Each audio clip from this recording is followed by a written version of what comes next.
What is up, guys? Welcome back to the channel. My name is Travis. This is, what's the name of this channel? TWA Motorsports. And what is your name? Cam. That is right, guys. We are out here, and because we are getting a different vehicle, which I'm going to explain a little later in this vehicle, but we are going to start here because the vehicle that we are going to get, which like I said, I will explain a little bit more about that later on in this video.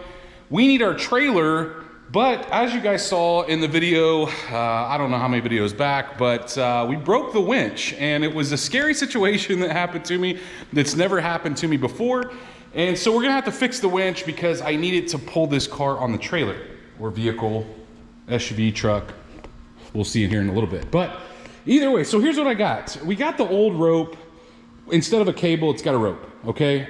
Here's the downside to the old rope. It had a kind of a heat shrink type situation on it. It wasn't very long. It only went maybe 5 feet off the end of the trailer, which was fine in the Lamborghini days because the hook was on the front. It was relatively easy. You didn't need a lot of cable. The downside is there's no like warning spot in this cable because it's been cut and made to fit to let you know like, hey, don't bring it out any further than this. And sometimes I need more cable. So here's what we've got. We've got a new rope that we're going to be installing. I ordered this off of Amazon. I'm hoping, guys, it fits because we are going to get this vehicle tomorrow. It'll all be in this video, but pull that bag off there, bud. Pull this bag off? Pull the bag off. There we go. All right, so here's what we got. This cable looks to be a little thicker, but this is supposedly rated to, I want to say like 50,000 pounds. It's 3/8 of an inch thick. Guys, we're gonna give it a shot. So what we need to do is we need to get this bolted down to our Badland winch. I believe this winch, guys, you can pick up at like Harbor Freight. I don't even know if they make the 9,000 anymore. But either way, I want more spool. This is 85 feet. I think that was like 25 feet. So I'm hoping that it all fits on here. I'm hoping it doesn't break, but we are going to get to try it. I'm not going to show you guys me picking this vehicle up because some people just aren't comfortable with me filming at their house and whatnot, but we are going to get this reattached. It's not really hard, guys. All we have to do, since obviously the old one's off, we need to attach this little screw, this little set screw right here. I got to find what size that is. That is what attaches this to the side, but you'll notice on the bottom, this red area here is where you, hey, stop, dummy. You don't want to drill it out any further than that. So I think we'll have ample like cable, but we'll also have a warning area saying, hey, don't go any further than that. That means some will still be wrapped around the drum and not cause an issue like what happened here. Now, in the last video, or when this broke, guys, I did put it in a free spin mode and it was just a little too much hill. The car popped out of park. I thought it was in park. It actually was still in park. I don't know. Anyway, we're getting that stuff adjusted. But let's go get a set screw, or what is this, a Torx? It's not a Torx, it's an Allen head. Let's go get this size, probably a lock washer too, to make me feel better. And let's get this new cable, see if we can ring it up in here and get it bolted down. So you can see we've got a little bit longer bolt. And so I'm just gonna see if we can thread this thing in here, get it started on the side. The other bolt just didn't work. It's a little too short. This one though, I need some light over here is what I need. We're gonna get it started. We'll snug it down if I can find, I'm not sure where my 10mm just went. You guys know how those go, they disappear on you.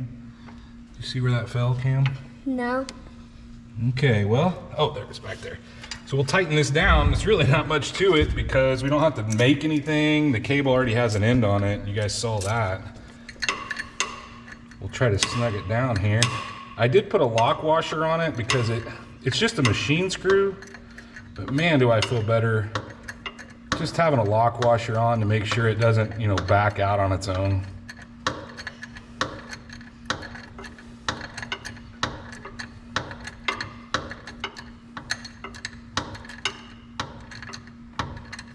Okay, now we're getting snug. It's starting to roll around on me.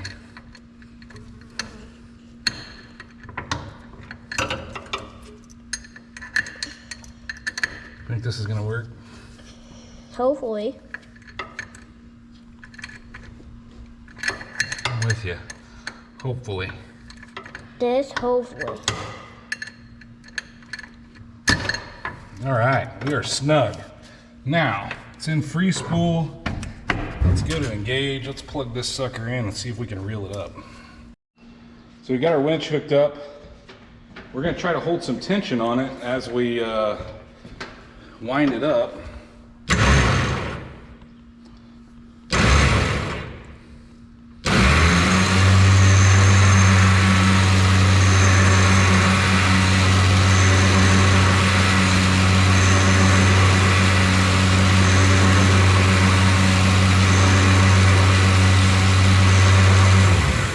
That's not bad.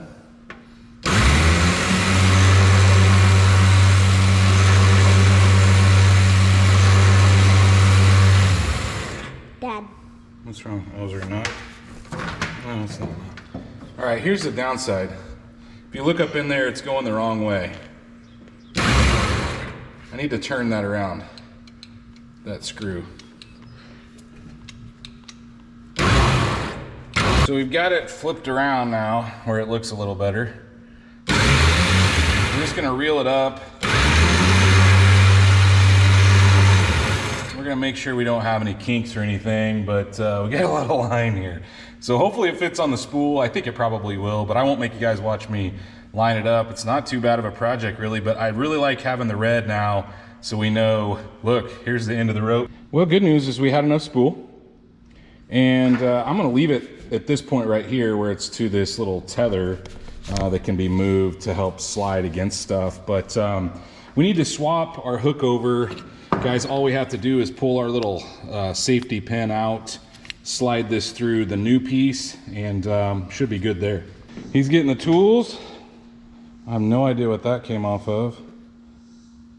Oh, I bet it came out of my fire extinguisher. It did. I need a new clip for that. But either way, we've got it strung up. I've got it hooked over there on the fire extinguisher cable. And guys, we are set. So what I will do is we're gonna hook the trailer up, go pick this thing up, and like I said, I'd love to show you guys the process, but I'm just not gonna do that to the people. Like I said, some people aren't comfortable on camera. So what we will do is we'll get it back home, and as soon as I get it home, we'll flip the camera back on. We will show you what I bought, and we are going to talk about why I'm buying it and kind of our plans and what's wrong with it. So we literally just got home with this thing, or I just got home with this thing, and I'm gonna show you guys what it is, and we'll talk about why I bought it. I don't know when we're gonna talk about why I bought it, but anyway, let's take a look at what it is. Guys, it is a Suburban, 2009. And so why is it on the trailer? Well, it's because it's blown up, or so we think, or so the old owner thought. 2009 four-wheel drive Suburban. So anyway, why did we get this thing? Well, honestly, guys, with the family growing, with the new baby, getting in the Yukon, it's just, we can all get in it, obviously, but we can't get anything behind the seats. There's no room in a Yukon behind the very back seats. So if we have all the seats full, you can't take anything with you. So here's what ultimately I thought we would do. Well, we're gonna see what exactly is going on with this thing, what's wrong with it. We may even discover in this video what's wrong with it. We're gonna give something a shot, but anyway, that's kind of why we bought it. So we thought it'd be nice to have something we could all pile in, maybe something not as new, and then maybe we could, once we get this thing going, we could maybe sell the Yukon and go to maybe my wife having a car that she could drive every day, and then if we needed to go somewhere, we could pile in this. Now we can still use the truck, but it only fits 5. Obviously we can put stuff in the back under the cover. This will fit what, 1, 2, 3, 4, 5. It's got the bench in the middle, 6, 7, 8. You could put 8 and still have stuff in the back. So that's ultimately why I bought it. I bought it really cheap because the owner, like I said, thought the motor was seized up. Now, I have never had a 5.3 engine seize up ever. Like, I've never even heard of it. I've heard of them windowing a block. This does not have a window in the side of the block, so a piston or rod did not shoot out the side, but the crank is not turning over. So that's why it's on the trailer. I will tell you guys, this is a load for my trailer. It's really more than it should have on it, to be really honest with you. As a matter of fact, I had trouble getting the winch to pull it up, even in neutral. and on a pretty flat surface, and then getting the trailer tilted back down, I was having issues. But either way, we're gonna unload it. I'm gonna unstrap it, we're gonna unload it, and then I'm gonna try the first thing I think could potentially be the issue. My buddy David, who has the 54 right now, he said this happened to him, but we'll talk about that once we get it unloaded off the trailer.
Brakes on.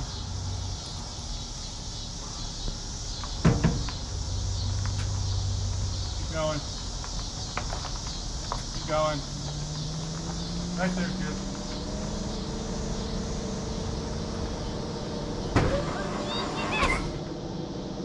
So here's where we're gonna start. Got her off the trailer, obviously. And guys, these motors just don't lock up. So I didn't get a ton of backstory. I mean, they said that they went out, they let it set for a long time. You could see that it's been sitting under trees and whatnot. I was out in the country. But like I said, there's no windows in the side of the block. So it like didn't blow out a piston, and we're dealing with that. Now, ultimately I bought this thing thinking, look, we're probably gonna have to put a motor in it. These things have terrible problems with lifters and displacement on demand failing. But we're gonna start here. I'm gonna check the oil and make sure that it's good. And if it's good, the first thing we're gonna start with, and it is, I say it is.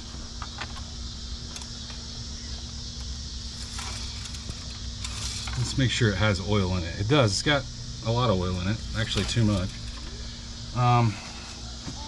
We're gonna take the belt off, and here's why. In the past, my buddy said that he had one that came into a shop where the alternator was completely locked up. He took the belt off, but that's not locked up, that's not locked up, so that's definitely not it. Water pump's not locked up. The next one I'm going to take off is the alternator, or the AC belt, because if it's bad, same situation. So like if your AC compressor locked up, a lot of times it'll throw the belt, but sometimes it'll keep things from turning. So I got to get down there. I think I can get to it and swing the belt off of it. But that was where I wanted to start. The next thing will be, is it hydro locked? I don't even see the, I don't even see the tensioner on that pulley. Interesting. So I took the belt off, and none of my pulleys are locked up. So not quite that easy. I thought, well, maybe we'll get lucky, you know, and one of the pulleys will be locked up. Water pump's good. And guys, look, the AC belt down there is a stretch fit belt, and probably need to move that out of the way. But because it's a stretch fit belt, the only way to remove it to see, because it could potentially be that belt locking things up. So what I'm going to do, since it's a stretch fit, is we are going to cut it. There we go. Let's reach down there. That pulley is free, so it's definitely not that one. So now we need to move on to, I guess, removing the plugs. And look, if we get the plugs removed, boy, it's still tight. Maybe there's some water in the cylinder and it hydro locked. I don't know. So we're gonna go through and yank all the plug wires off, and we'll grab the spark plug wrench. Let's get the plugs out of this thing and see where we go from there, I guess. I'll grab my spark plug socket and we'll give that a shot. Well, got all the plugs out, all the plug wires off. Take a look at this one back here. This is the number, I guess it'd be number 8. Something has came in contact with that guy. So I'm assuming, guys, that this thing's toast. From the looks of that, I'm gonna go ahead and bump it. I've got the battery still hooked up. I'm gonna bump it to see if it will turn over. My guess is it probably won't, but we're gonna give it a shot. Well, I just tried to turn it over by hand too, guys, and it is not happening. Game over with that motor. I can't wait to get that thing out and pull it apart. Here's the downside though. Because it's locked up, we're not gonna be able to get the converter bolts loose. We're either gonna have to pull the motor off the converter, or we're gonna have to pull the trans off the converter, but either way, can't get to the converter bolts. And I kind of assumed this was gonna happen, to be honest with you. So here's what I did. I actually found another motor already. Went and bought it, picked it up, and it is sitting right here, as you can see, just another pull out. This one was a good running and driving engine. Now, normally, guys, a lot of people would just stick this thing in and go about their, go about their business. Well, I'm not gonna do that, and here's why. These displacement on demand lifters fail, and it would be just my luck. I'd put this in and we would have an immediate lifter fail or something. So my plan is to clean this up, take it apart, and we are going to do a DOD delete. Now, I would love to do this in the car to show you guys that it can be done in the vehicle. It's just way easier to do it outside of the vehicle. So I think that's where we're gonna end this video. But in the next video, guys, or in the next video on this, we are gonna start tearing into this thing. I'm gonna get it up on my engine, my engine stand, and start pulling some of this stuff off of it. Obviously, we've got a lot of duplicate parts, but I'm more interested to see what went on with that motor in the Suburban out there, as opposed to this. We know this one's good, so it'll be exciting to do the DOD delete on this. I'm gonna put just a small, no spring required cam in, but you guys will see more of that in future videos. But I got some work cut out for me on this. It's not something I'm in a hurry to get accomplished, but it is something that I want. Like I said, guys, we need more room, and ultimately, hey, it's kind of fun to tinker. You guys know that I like to tinker on stuff. As if I didn't have enough stuff going on out here, why not add something else to the mix, right? But yeah, we'll get to it when we get to it. And so stay tuned to see future videos on this. But guys, if you are not subscribed, Go down there, hit that subscribe button. Of course, like always, ring that bell notification. That notifies you every single time we drop a new video. And well, stay tuned to see how this thing comes together.